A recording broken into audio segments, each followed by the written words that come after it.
close your eyes and try to imagine yourself in one of the coldest nights in history. The date is February the 1st, 1959. The location is the wildest and most desolate point of the Northern Ural Mountains. It is 3 a.m. Outside, the temperature has plummeted to a bone-chilling -30 degrees Celsius. The wind is howling like a pack of hungry wolves. You are safe inside your warm sleeping bag, and you believe you are secure.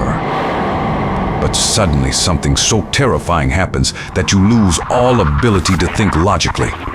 There is no time to get dressed. You do not even have a moment to put on your heavy winter boots. Instead of opening the tent entrance, you grab your knife and slash the thick canvas open from the inside.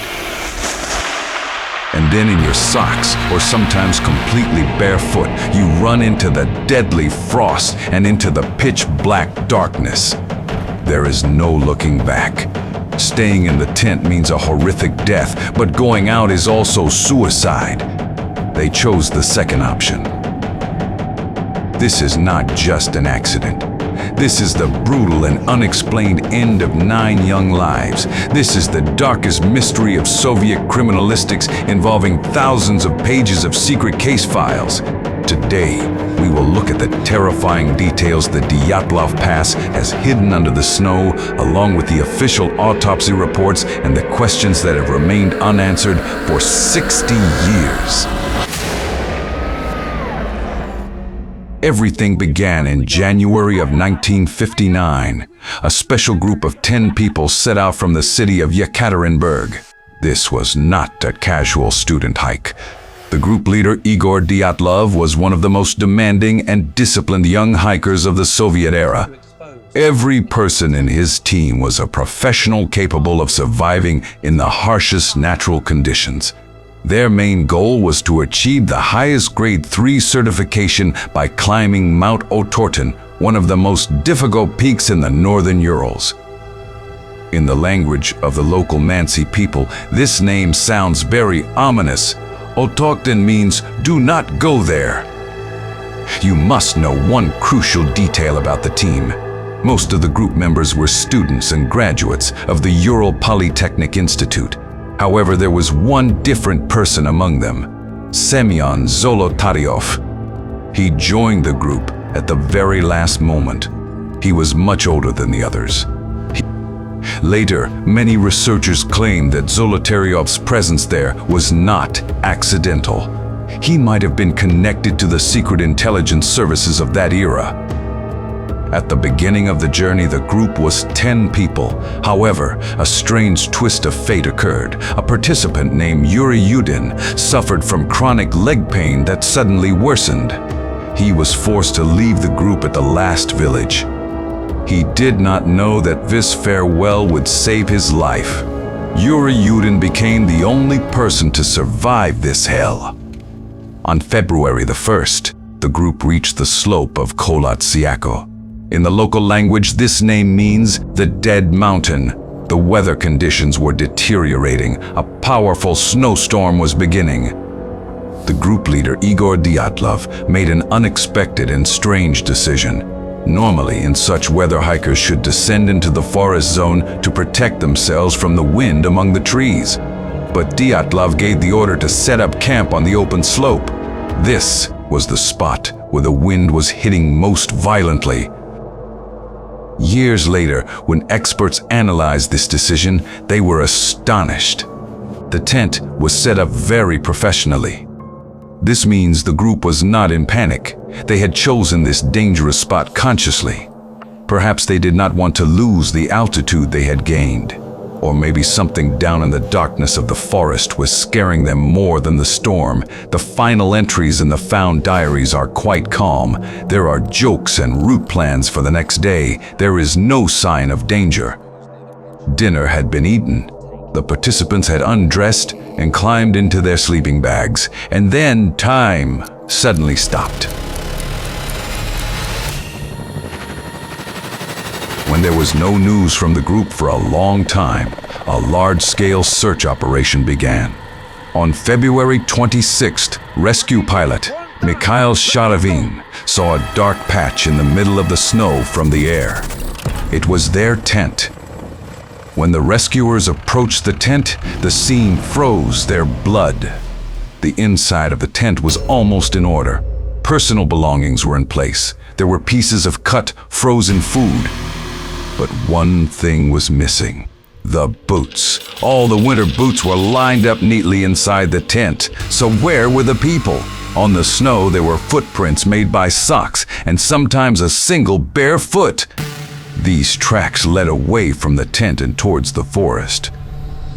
The forensic examination determined that the long cuts on the tent fabric were made not from the outside, but specifically from the inside. They did not even waste time undoing the buttons at the entrance. They slashed the canvas with a knife and threw themselves directly into the deadly cold. The tracks led the rescuers about 1.5 kilometers down to the edge of the forest. Here stood a giant cedar tree. Under the tree, the snow was blackened. A fire had been lit here. Next to the remains of the fire, they found the first 2 bodies, Yuri Doroshenko and Yuri Krivonishenko. This scene was tragic and frightening. They were almost naked. They only had thin underwear on. It seems they had undressed to give their clothes to their other friends to keep them warm. But the most mysterious detail was on the cedar tree itself. The branches of the tree were broken up to a height of 5 meters. The skin on the hands of both young men was peeled off and bloody. This fact shocked the investigators. In a panic, they had tried to climb this tree, but what were they looking at from the top of the tree? Or were they hiding in the tree from a predator or another danger that was stalking them on the ground? A little further away, 3 more bodies were found. The group leader Igor Dyatlov, Zinaida, Kolmogorova, and Rustem Slobodin. Their bodies were in such a position that it looked like they were gathering their last strength to crawl from the forest back towards the tent. But their strength had run out, and they had frozen to death. Rustem Slobodin had a crack in his skull. This was the first sign of physical trauma. After the initial findings, 4 people were still missing. It took the rescuers more than 2 months to find them. In May, when the snow began to melt, they found them at the bottom of a deep ravine buried under 4 meters of snow. The true horror movie begins here. The bodies of these 4 people were completely different from the earlier ones. Their bodies had unimaginable traumas. Nikolai Vladimirovich's skull was completely crushed. Alexander Zolotaryov and Ludmila Dubinina had their ribs broken and pushed inwards. The medical examiner Boris Vazrajteny wrote in his report that such fractures could not be caused by human strength. This impact could only be obtained during a high-speed car crash. But strangely, there were no bruises or signs of external impact on the bodies. It was as if a giant pressure had squeezed them like a press and broken their bones. Ludmila's body was in the most gruesome condition. She had no tongue. She had no eyes. She had no lips. Although the official version attributed this to the decomposition process, some experts claim that the tongue had been removed from the root. This image has haunted people for years. As the investigation continued, the questions did not decrease, but instead increased. Laboratory analysis conducted on the clothes revealed another shocking fact. The clothes of the last 4 people found had high levels of radiation traces. Where could radiation come from in this desolate mountain? During the investigation, the local Mansi people were also questioned. However, it was proven that they were innocent. The Mansi gave an interesting statement. They said that on that night, they saw bright orange spheres flying in the sky. These spheres were observed not only by them, but also by another group of meteorologists who were 50 kilometers away that night. This fact immediately brought the military testing version to the agenda. A secret rocket test, a failed weapon test, or a rare natural phenomenon that creates infrasound waves. On May 28, 1959, the criminal case was suddenly closed.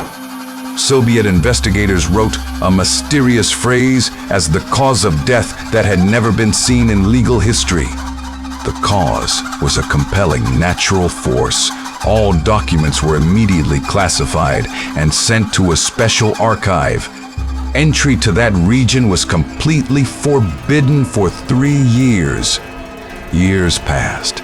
Technology advanced. Modern scientists tried to prove the avalanche theory with computer models. However, no model could fully explain why experienced hikers ran away barefoot, why eyes were missing, and where the radiation came from. The Dyatlov Pass still guards its secret under the cold wind of the Ural Mountains today. What really happened on that slope that night? The answer to this question belongs only to the dead. But the investigation isn't over for us. Do you believe it was a natural disaster or something more sinister? Share your theory in the comments below. To uncover more dark secrets of history with us, make sure to subscribe and turn on notifications. The truth is out there, waiting to be found.